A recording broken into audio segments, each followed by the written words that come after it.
Motivo de muita alegria, o privilégio de trazer uma palavra nessa noite.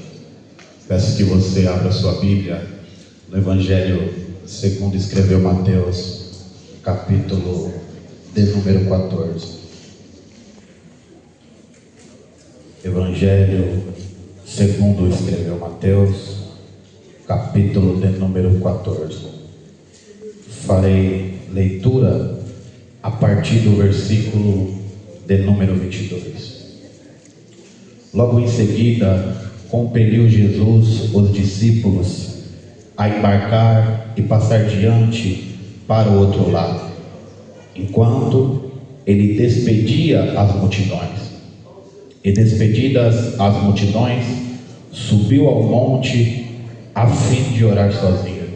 E caindo a tarde, lá estava ele só.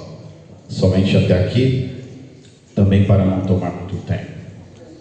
Amados e queridos, é bem verdade que nessa passagem do capítulo de número 14, Jesus estava no seu ápice e ascensão do seu ministério. Tinha-se uma multidão, onde houve a primeira multiplicação dos peixes e os pães, e é bem verdade que ele compele, incita com os seus discípulos para que eles fossem para o outro lado, a fim dele orar sozinho, pois ele estava enviando os discípulos para uma missão a passar adiante para o outro lado. E é bem verdade que Jesus, ele já sabia o que os discípulos iriam enfrentar, e ainda assim ele deixou que os discípulos fossem sozinhos adiante da tempestade. E é bem verdade que Jesus ali faria algo muito grande de andar sobre as águas, um feito e um marco muito grande em ascensão ali na sua passagem em ministério. E perceba que Jesus, ele se retira a fim de orar sozinho.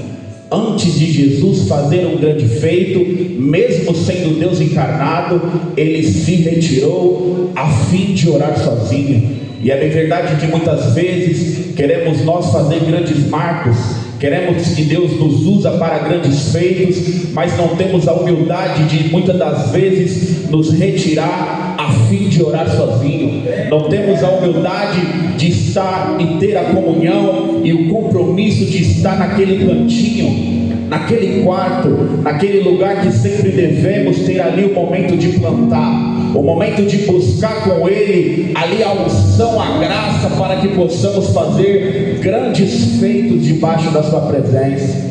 E Jesus, mesmo sendo Deus, ele se retirou a fim de orar sozinho. E acontece que os discípulos recebem a missão a passar adiante para o outro lado. E é bem verdade que Jesus sabia o que eles iriam enfrentar, e eles passam a enfrentar. O barco começa a ser açoitado pelas ondas, correndo o risco talvez de virar o barco. E isso muitas das vezes acontece nas nossas vidas.